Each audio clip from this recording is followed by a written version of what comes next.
بسم اللہ الرحمن الرحیم۔ یہ سورۃ طٰہٰ میں جو واقعہ افق کا ذکر ہے، جس میں آپ صلی اللہ علیہ وسلم کی زوجہ مطہرہ امت محمدیہ کی مائیں ازواج مطہرات، ان میں سے حضرت عائشہ رضی اللہ تعالیٰ عنہ کے اوپر جو جھوٹا الزام لگایا گیا تھا، واقعہ افق اس کو کہتے ہیں، اس کا ذکر ہے، اور حضرت عائشہ رضی اللہ تعالیٰ عنہ کی پاک دامنی کا ذکر ہے۔ جو کل کے درس میں رہ گیا تھا وہ آج مکمل کرنا ہے۔ وہ یہ کہ حضرت عائشہ رضی اللہ تعالیٰ عنہ آپ صلی اللہ علیہ وسلم کے ساتھ ایک غزوہ میں تشریف لے گئیں۔ آپ صلی اللہ علیہ وسلم جب غزوہ میں تشریف لے کر جاتے تو ازواج مطہرات میں سے کوئی ساتھ جاتی اور دیگر بھی بعض مسلمانوں کی خواتین جاتی، جیسے کہ حضرت ام عمارہ رضی اللہ تعالیٰ عنہ غزوہ احد میں ان کے بیٹے شریک تھے، لیکن ان کی 53 ایئرز عمر ہونے کے باوجود انہوں نے کہا کہ میں دیکھوں جا کے، اور گئیں، اور ہاتھ میں صرف تلوار تھی، اور پتہ چلا کہ مسلمان کچھ شکست کی طرف جا رہے تھے۔ آپ صلی اللہ علیہ وسلم کے بارے میں سنا کہ آپ صلی اللہ علیہ وسلم کچھ مشکل میں ہیں، تلوار لے کے نکل پڑیں۔ یہ 53 سال کی خاتون وہاں گئیں اور جا کر کہتی ہیں کہ مزہ تو تب تھا کہ جب مقابلہ ہوتا برابر کا، ہم پیدل تھے اور دشمن ہوتا تھا گھوڑے پر سوار اور اس نے زیرہ پہنی ہوتی تھی، ہم اس پر وار کرتے تو اس کو ہوتا کچھ نہ، وہ ہم پر وار کرتا، ہم صرف روک سکتے۔ تو کہتی ہیں پھر ایک کافر کی ڈھال مجھے مل گئی بعد میں، اس کو مار کے۔ آپ صلی اللہ علیہ وسلم نے فرمایا کہ ام عمارہ کی جتنی ہمت دیکھی اتنی کسی کی نہیں دیکھی۔ میں نے اپنے دائیں دیکھا ام عمارہ کو اپنے دفاع میں لڑتے ہوئے پایا، بائیں دیکھا تو ام عمارہ کو دفاع میں لڑتے ہوئے پایا، سامنے بھی پیچھے بھی۔ آپ صلی اللہ علیہ وسلم نے فرمایا ام عمارہ وہ ہے کافر جس نے تمہارے بیٹے کو زخمی کیا۔ کہتی ہے میں دوڑ کے گئی اور میں نے اس کی پنڈلی پہ تلوار ماری، وہ اپنی پنڈلی پکڑ کے بیٹھ گیا۔ آپ صلی اللہ علیہ وسلم خوش ہوئے۔ انہوں نے آپ صلی اللہ علیہ وسلم کے دفاع میں لڑی ہیں۔ ان کو جو زخم لگا تھا کندھے پہ غزوہ احد میں، 1 سال کے بعد آپ صلی اللہ علیہ وسلم ایک اور غزوے میں گئے تو جانے سے پہلے نکل چکے تھے، فرمایا کہ میں ذرا ام عمارہ کا پتہ کر لوں۔ پتہ کیا تو ابھی تک کندھے کا زخم ابھی تک ٹھیک نہیں ہوا تھا۔ حضرت خولہ رضی اللہ تعالیٰ عنہ آپ صلی اللہ علیہ وسلم کے ایک ایسے غزوے میں شریک تھیں جس میں خواتین کے جس طرف خیمے تھے اس وقت اس طرف ایک یہودی آتے ہوئے نظر آیا، اور ان کے پاس اس وقت تھا کچھ نہیں، خیمے کے بانس رکھے ہوئے تھے جس کے آگے کیل سا لگا ہوتا ہے۔ تو اس یہودی کو آنے دیا اور بے سدھ کھڑی ہو گئی جیسے کچھ نہیں جانتی۔ جب وہ قریب آیا تو خیمے کا بانس اٹھا کے اس کے پیٹ کی طرف اچھال دیا، اور وہ اس کے پیٹ میں لگا اور کمر سے اس کا کیل باہر نکل آیا۔ تو اس طرح انہوں نے خواتین کو بچا لیا۔ اس طرح دیگر خواتین کا بھی ذکر ہے کہ وہ غزوات میں آپ صلی اللہ علیہ وسلم کی اجازت سے بعض خواتین، حضرت خالد بن ولید رضی اللہ تعالیٰ کی زوجہ حضرت خالد بن ولید رضی اللہ تعالیٰ اپنا امامہ گھر بھول گئے، جنگ شروع ہو گئی تو انہوں نے کہا میرا امامہ کوئی پہنچا دے، گھر پیغام بھیجا۔ ان کی خاتون کو اس وقت کوئی دستیاب نہیں تھا جو پہنچاتا، تو انہوں نے خود اپنے آپ کو اس طرح سے چھپایا کہ پتہ نہیں چلتا تھا کہ خاتون ہے، اور ایک تھیلے میں ان کا امامہ ڈالا اور لڑتے ہوئے بیچ لڑائی میں جا کے ان کو امامہ پکڑایا۔ انہوں نے وہ امامہ پہنا اور پھر لڑائی کرتے رہے۔ بعد میں کسی نے پوچھا آپ نے ایسا کیوں کیا، آپ اس بغیر امامے کے لڑتے رہتے؟ انہوں نے کہا آپ صلی اللہ علیہ وسلم کی داڑھی مبارک کا گیسو مبارک یعنی ایک بال مبارک میرے پاس ہے جو میں نے اپنے امامے میں باندھا ہوا ہے، اور اللہ اس کو نیچے نہیں گرنے دے گا۔ اور 100 لڑائیاں لڑنے کے باوجود بھی شہادت ان کو نہیں ملی۔ انہوں نے کہا مجھے آج بستر پہ فوت ہوتے ہوئے شرم آ رہی ہے کہ میں نے سینکڑوں لڑائیاں لڑیں لیکن میں آج بستر پہ فوت ہو رہا ہوں۔ اور خود بتاتے تھے کہ میری پگڑی کے اندر آپ صلی اللہ علیہ وسلم کا داڑھی مبارک کا بال مبارک ہے جس کو اللہ نیچے نہیں گرنے دے گا، اس لیے میرا سر کٹے گا، ایسے کٹا نہیں ہے۔ اور اس کے علاوہ ایمان لانے سے پہلے ان کی بہت مہارت تھی۔ غزوہ احد میں مسلمانوں کے درے کی طرف سے جو آئے تھے وہ یہی آئے تھے۔ یہاں پر جو بات بتانی ہے، آپ صلی اللہ علیہ وسلم کا جنگ کے اندر جو انداز ہوتا تھا، ایک صدر ہوتا تھا لشکر کا، صدر سینے کو کہتے ہیں، صدر وہ ہوتا تھا جو درمیان میں ایک پلٹون ہوتی تھی اور اس میں زیادہ سپاہی ہوتے تھے، پھر ایک میمنہ ہوتا تھا دائیں طرف، ایک میسرہ ہوتا تھا بائیں طرف، ایک مقدمہ ہوتا تھا جو اثر لشکر سے آگے ہوتا تھا، ایک مؤخرہ ہوتا تھا جو اثر لشکر سے پیچھے ہوتا تھا۔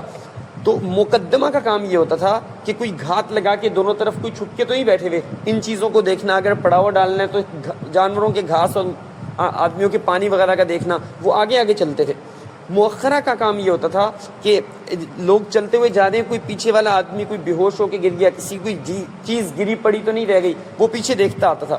میمنہ اور میسرہ کا کام یہ ہوتا تھا کہ جو قرآن مجید میں ہے نا کہ لشکر کے جنگ کے میدان میں پیچھے بھاگنا گناہ ہے سوائے 2 صورتوں کے، ایک تو یہ کہ اپنے لشکر سے جا ملیں، دوسرا جنگی چال کے ذریعے. جنگی چال یہ ہوتی تھی اور یہ ہوئی بھی صحیح کئی لڑائیوں میں. حضرت خالد بن ولید رضی اللہ عنہ نے بھی اس کو استعمال کیا. یہ جنگی حکمت عملی یہ تھی جو جائز ہے دشمن سے بھاگنا، وہ اصل میں بھاگنا نہیں ہے، دشمن کو دھوکہ دینا ہے. اس کا طریقہ یہ ہوتا ہے کہ دشمن کے سامنے صرف صدر ہوتا ہے، میمنہ اور میسرہ اتنا دائیں بائیں دور چلے جاتے ہیں کہ دشمن کو نظر نہ آئے، اور پھر وہ آگے چلے جاتے ہیں دشمن کو کراس کرنے تک.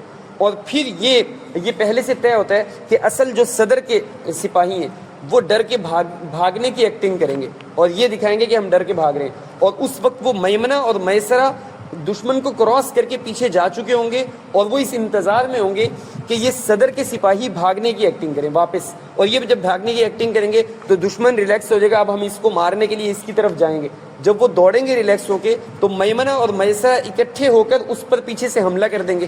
جب حملہ کریں گے تو یہ صدر پہلے سے اس بات کے لیے تیار ہوں گے کہ جب یہ بڑے ریلیکس ہو کے ہمارے پیچھے آ رہے ہوں گے اور ان کے اوپر پیچھے سے حملہ ہو جائے گا تو ہم دوبارہ پلٹ جائیں گے.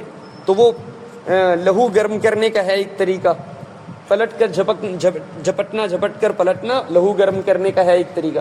یہ آپ صلی اللہ علیہ وسلم کے لشکر کے جو 5 حصے ہیں ان میں سے مؤخرہ کا ذکر اس میں ہوگا واقعہ افق میں، اور وہ یہ کہ صفوان بن معطل رضی اللہ تعالیٰ عنہ مؤخرہ میں تھے. حضرت عائشہ رضی اللہ تعالیٰ عنہ کا ہار، وہ غزائے حاجت کے لیے گئیں تو ان کا ہار گم ہو گیا. وہ ہار کو دیکھنے لگیں، اتنے میں آپ صلی اللہ علیہ وسلم نے جو ہودج ان کے لیے بنوایا ہوا تھا، ازواج مطہرات میں سے جو بھی جاتی ہودج میں جاتی، یعنی ایک ڈولی نما ہوتا، چاروں طرف سے پردہ ہوتا، اس کو 4 سپاہی 4 مجاہد اس کو کندھوں پہ اٹھا کے اونٹ کے اوپر رکھ دیتے. انہوں نے کیونکہ وہ مجاہد مضبوط تھے، انہوں نے ڈولی کو اٹھایا اور اس ہودج کو اٹھا کے اونٹ کے اوپر واپس رکھا. واپس جانے کے لیے انہوں نے کچھ ہلکا تو محسوس کیا، لیکن انہوں نے کہا شاید ہمیں لگ رہا ہے ہلکا. انہوں نے اوپر رکھ دیا، وہ کیونکہ پردے کے اندر تھا پتہ نہیں چلا کہ اس کے اندر خاتون نہیں ہے. حضرت عائشہ کو اللہ تعالیٰ نے ایک جرت اور وہ مشکلات کو برداشت کرنے کا جو جذبہ دیا تھا، وہ جب واپس آئیں وہ انہوں نے کوئی آہو بکا نہیں کی، وہ آ کے وہاں رک گئیں. ادھر ادھر بھاگنے کی بجائے انہوں نے کہا آپ صلی اللہ علیہ وسلم کو جب پتہ چلے گا نا کہ ہودج میں نہیں ہوں تو وہ خود بخود مجھے یہاں پر ہی ڈھونڈنے کے لیے یا تو خود تشریف لائیں گے یا کسی کو بھیجیں گے. ادھر ہی رک گئی، درخت کے نیچے بیٹھ گئی. صفوان بن معطل رضی اللہ تعالیٰ پیچھے سے تشریف لائے جو مؤخرہ کے صحابی تھے، جن کا کام تھا کوئی گری پڑی چیز رہ جائے یا کوئی آدمی بے ہوش ہو جائے تو اس طرح کا کام کرنا. انہوں نے دیکھا کہ درخت کے نیچے جو انسان مجھے لگتا ہے کوئی ہے، تو جب دیکھا تو حضرت عائشہ ان کو ایک تو شک یہ پڑا کہ شاید مسلمانوں کے اوپر حملہ ہو گیا اور بعض مسلمان شہید تو نہیں ہو گئے، اس لیے تو نہیں یہ کوئی زخمی تو نہیں پڑا ہوا. جب قریب گئے تو انہوں نے یہی سمجھا، حضرت عائشہ اونگ رہی تھی، انہوں نے کہا شاید یہ زخمی ہے، انہوں نے انا للہ پڑھا. جب انا للہ استرجاع اس کو بولتے، انا للہ پڑھا تو حضرت عائشہ کو جاگ ہوئی. انہوں نے کہا شکر ہے یہ زندہ ہیں. تو پھر انہوں نے فوراً حضرت عائشہ رضی اللہ عنہ کی طرف پیٹ کی، اپنے اونٹ کو بٹھایا. اور اس کا مطلب حضرت عائشہ رضی اللہ تعالیٰ عنہ کو پہلے سے پتا تھا آپ صلی اللہ علیہ وسلم کی جنگی حکمت عملی کہ پیچھے آنے والے صحابی کا کام ہے گڑی پڑی چیزوں کو اٹھانا. حضرت عائشہ رضی اللہ تعالیٰ اس اونٹ پر سوار ہوئیں، وہ رسی پکڑ کے چلے. اب کچھ ہی فاصلے پر آپ صلی اللہ علیہ وسلم جا رہے ہیں اور یہ حضرت عائشہ رضی اللہ تعالیٰ پیچھے جا رہی ہیں. عبداللہ بن ابی جو منافق تھا، اس نے اس کو دیکھ کر، یہ وہ لوگ تھے منافقین جو مکہ مکرمہ سے لے کر مدینہ منورہ آنے کے بعد بھی آپ صلی اللہ علیہ وسلم کی جان نہیں چھوڑی، آپ صلی اللہ علیہ وسلم کو پریشان کرنے کا کوئی بھی موقع ہاتھ سے جانے نہیں دیتے تھے. انہوں نے جیسی حضرت عائشہ رضی اللہ تعالیٰ اونٹ پر بیٹھی ہوئی آئیں، اب ہودج میں نہیں تھی، پہلے ہودج میں ہوتی تھی، ایک یہ فرق تھا. دوسرا آپ صلی اللہ علیہ وسلم کے لشکر کے درمیان میں ہوتی تھی، اب الگ آ رہی تھی. پھر صفوان بن معطل رضی اللہ تعالیٰ عنہ نے وہ رسی پکڑی ہوئی تھی، انہوں نے سیٹیاں بجانا، آوازیں کسنا، ان کی طرف نہیں، حضرت عائشہ رضی اللہ تعالیٰ کی طرف نہیں، بلکہ اپنے منافقین کی طرف، اپنے منافقین کو یہ کہا کہ دیکھو، یعنی کچھ کہہ تو سکتے نہیں تھے، دلیل اور ثبوت تو کوئی تھا نہیں، اپنے منافقین کی طرف ایسے کہنا، ہنسی اڑانا، یہ کرنا شروع کیا اور آپس میں ایسی باتیں کرنا شروع کی. اور یہ منافقین کے پاس کوئی ایسا موقع ملنے کے بعد افواہ اڑانے کے لیے لوگ تھے، شرارتی لوگ تھے. ایسی افواہ اڑائی کہ بعض صحابہ، کوئی 1-2 صحابہ ایسے تھے جو باتوں میں آ گئے. انہوں نے کہا یہ کیا، ایسا کیسے ہو سکتا ہے؟ پریشان تو تھے لیکن انہوں نے فوراً انکار نہیں کیا. تو اس کے بعد وہ بہت پریشان رہے. ان میں حضرت مصطح بن اساسہ رضی اللہ تعالیٰ عنہ، ان کی والدہ. اب حضرت عائشہ کو پتہ کیسے چلا اس واقعے کا؟ ان کو تو پتہ چلا سب کچھ نارمل ہوا ہے، میں لیٹ پہنچی ہوں، دن ایک آدھ ایسے ہی گزر گیا. اس کے بعد مصطح بن اساسہ رضی اللہ عنہ کی والدہ کے ساتھ حضرت عائشہ جا رہی تھیں تو ان کا پاؤں پھسلا مصطح بن اساسہ رضی اللہ عنہ کی والدہ کا، تو انہوں نے کہا برباد ہو مصطح، تو حضرت عائشہ نے کہا بدری صحابی ہیں، آپ ان کو بد دعا کیوں دے رہے ہیں اپنے بیٹے کو؟ انہوں نے کہا آپ کو پتہ نہیں ہے آپ کے بارے میں منافقین نے جو پروپیگنڈا کیا ہے نا، بتنگڑ بنایا ہوا ہے ایک چھوٹی سی بات کا، اس میں مستہ بھی باتوں میں آ گیا تھا، بعد میں پھر اس کو صحیح بات کا پتہ چل گیا، اس نے استغفار کیا۔ تو انہوں نے کہا وہ کون سی بات؟ مجھے تو نہیں پتا میرے بارے میں کیا بات چل رہی ہے۔ انہوں نے کہا گھر پہنچ کے بتاتی ہوں۔ گھر پہنچ کے بتایا تو حضرت عائشہ رونے لگ گئی۔ انہوں نے کہا ان کو اتنا احساس نہ ہوا کہ قرآن مجید میں ہے کہ النبی اولیٰ بالمؤمنین من انفسہم، نبی مسلمانوں کو ان کی جان سے بھی زیادہ عزیز ہیں، وازواجہ امہاتہم، اور ان کی ازواج مسلمانوں کی مائیں ہیں۔ ان کو اتنا احساس نہ ہوا اپنے ماں کے بارے میں ایسا پروپیگنڈا کرتے ہوئے۔ تو پھر حضرت عائشہ رضی اللہ عنہ کہتی ہیں میں اتنا روئی، اور آپ صلی اللہ علیہ وسلم گھر آئے، آپ صلی اللہ علیہ وسلم پریشان تھے، آپ صلی اللہ علیہ وسلم نے فرمایا کہ اگر آپ سے کوئی غلطی نہیں ہو تو آپ پریشان نہ ہو۔ آپ صلی اللہ علیہ وسلم نے ان کو تسلی دی، اور اب گھر میں آپ صلی اللہ علیہ وسلم مستقل رک تو سکتے نہیں ہیں، حضرت ابوبکر صدیق رضی اللہ عنہ کے گھر چھوڑا ان کو کہ تاکہ وہ تسلی دیں، پریشان نہ ہو، منافقین کا پروپیگنڈا ہے۔ اور آپ صلی اللہ علیہ وسلم صحابہ میں بیٹھ کے پوچھتے ہیں، صحابہ کرام آپس میں جو قریبی صحابہ تھے ان سے مشورہ ہو رہا ہے، آپ صلی اللہ علیہ وسلم نے پوچھا کیا کریں، منافقین نے اس طرح کا پروپیگنڈا کیا ہوا ہے، ان کے پاس بھی دلیل کوئی نہیں ہے، تو ہم کیا کریں؟ ایک صحابی نے کہا یا رسول اللہ آپ نے خود شادی کی ہے یہ اللہ تعالیٰ کی طرف سے؟ آپ صلی اللہ علیہ وسلم اللہ تعالیٰ کی طرف سے یہ فیصلہ ہے، اللہ تعالیٰ نے پانی کے اندر مجھے عائشہ کی شکل دکھائی شادی سے پہلے کہ ان کے ساتھ ہم آپ کا نکاح کر رہے ہیں، تو اللہ تعالیٰ کی طرف سے، میرا تو اس میں نہیں ہے۔ تو انہوں نے کہا ایسا ہو ہی نہیں سکتا کہ نبی کے لیے اللہ تعالیٰ کسی نامناسب عورت کو چنے، ایسا نہیں ہو سکتا۔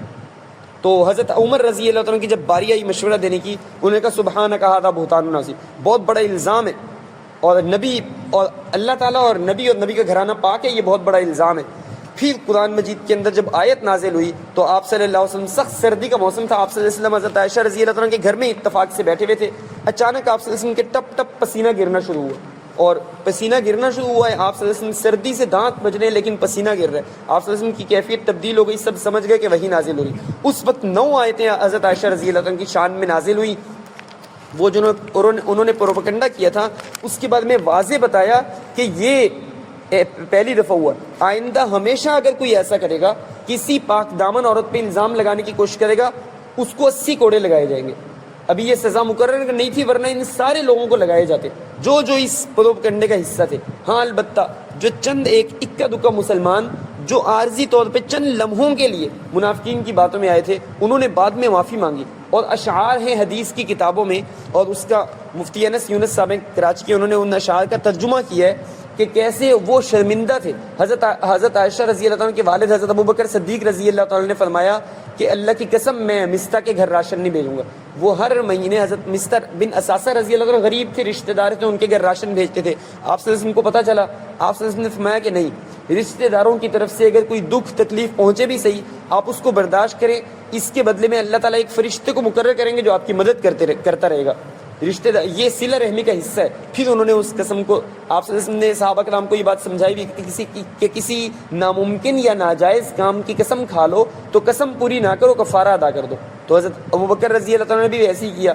حضرت عائشہ رضی اللہ تعالیٰ عنہ جب یہ قصہ بیان کرتی ہیں، بخاری شریف کے اندر یہ قصہ حضرت عائشہ رضی اللہ تعالیٰ عنہ کی زبانی ہے، وہ فرماتی ہے میرا رونا نہیں بند ہو رہا تھا، مجھے لگ رہا تھا آنسوؤں کے ساتھ ہی میری جان بھی نکل جائے گی، اور یہ تو میں انتظار کر رہی تھی کہ کوئی بچہ بول پڑے۔ حضرت یوسف علیہ السلام کے اوپر تہمت لگی تھی، ایک نومولود نیو بورن بیبی بول پڑا تھا، یہ معجزاتی طور پہ بول پڑا تھا، ان کی پاک دامنی ثابت ہو گئی۔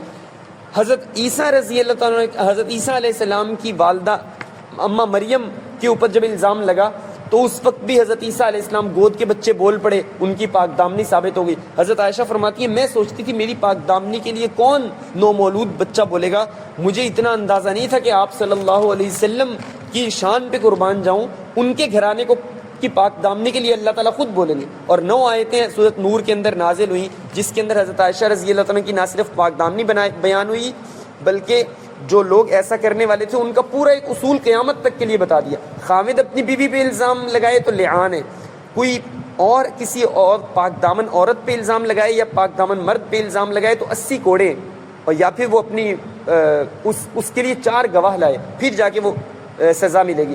جن صحابی کو بعد میں شرمندگی ہوئی اور وہ روئے، انہوں نے معافی مانگی، انہوں نے اشعار میں، عرب تھے فی البدی اشعار کہتے تھے، انہوں نے فی البدی جو اشعار کہے آپ صلی اللہ علیہ وسلم سے حضرت عائشہ سے معافی مانگنے کے لیے، قصیدہ عائشہ کے نام سے حضرت مولانا انس یونس مفتی صاحب ہیں، شاعر ہیں، انہوں نے ان عربی اشعار کا اردو میں ترجمہ کیا ہے، اور مفہومی ترجمہ ہے، انہوں نے یہ وہ لکھا ہے کہ آپ کی نعتیں میں لکھ لکھ کر سناؤں آپ کو، کس طرح راضی کروں کیسے مناؤں آپ کو۔ وہ جو چند لمحے کے لیے منافقین کی باتوں میں آ گیا تھا نا، اس سے میں معافی مانگتا ہوں۔ اللہ تعالیٰ نے جب پاک دامنی بیان کر دی تو میں کون ہوتا ہوں ان کی باتوں میں آنے والا؟ تو انہوں نے یہ اشعار کہے کہ آپ کی نعتیں میں لکھ لکھ کر سناؤں آپ کو، کس طرح راضی کروں کیسے مناؤں آپ کو راضی نہ کر پایا تو مر جاؤں گا میں، چھوٹی چھوٹی کرچیاں بن کر بکھر جاؤں گا میں۔ آپ کو میں واسطہ دوں آپ کے حسنین کا، یار غار ثور کا، صدیق کونین کا۔ کیسے کیسے دشمنوں پر رحم کھایا آپ نے، آگ سے کتنے ہی لوگوں کو بچایا آپ نے۔ کس قدر کتنا ضروری ہے سہارا آپ کا، میری قسمت ہی بدل دے گا اشارہ آپ کا۔ میں نے مختص کر لی اپنی چشم تر ان کے لیے، مضطرب رہتا ہوں میں شام و سحر ان کے لیے۔ اور انہوں نے کہا کہ زندگی کی تیز لہروں میں نہ بہہ جاؤں کہیں، گرد بن کر راستے ہی میں نہ رہ جاؤں کہیں۔ آپ کا ہے روٹھنا دونوں جہاں کا روٹھنا، عرش کا ارض و سما کے خدا کا روٹھنا۔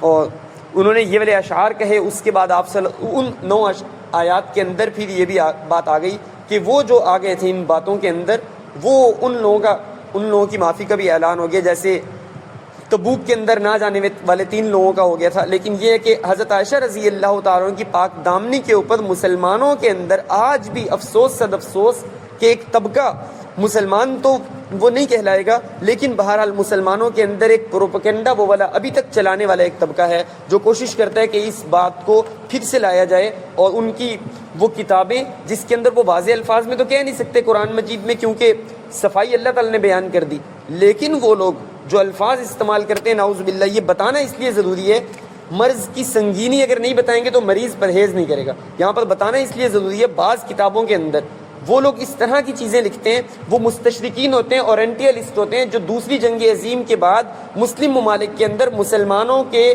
عقائد کو متذبذب ڈبل مائنڈڈ کرنے کے لیے پلاننگ کے تحت بھیجے گئے تھے، ان کی بات ہو رہی ہے۔ وہ یہ لکھتے ہیں انسان غلطی ہو سکتی ہے، نعوذ باللہ، وہ اس واقعے کے بارے میں یہ لکھتے ہیں انسان غلطی ہو سکتی ہے۔ تو اس طرح کی باتیں لکھتے ہیں جس کے اندر وہ واضح طور پہ کہتے بھی نہیں ہیں، کیونکہ ان کے پاس دلیل نہیں ہے، اور اللہ تعالیٰ صفائی پیش کر چکے ہیں۔ لیکن یہ انبیاء کرام کے بارے میں ایک اصول سن لیں جو تفسیر کا اصول ہے۔ تفسیر قرآن کے 30 اصول ہیں جن کو سبقاً جو کوئی نہ پڑھ چکا ہو وہ تفسیر نہیں لکھ سکتا۔ ان میں سے ایک اصول ہے، ایک چھوٹا سا اصول بتا رہا ہوں کہ حسنات الابرار سیئات المقربین، یہ اصول ہے۔ جیسے ہم میتھ وغیرہ میں اصول حسنات الابرار سیئات المقربین کا ترجمہ اور اس کا مفہوم بتا کے ہم بات کو ختم کرتے ہیں۔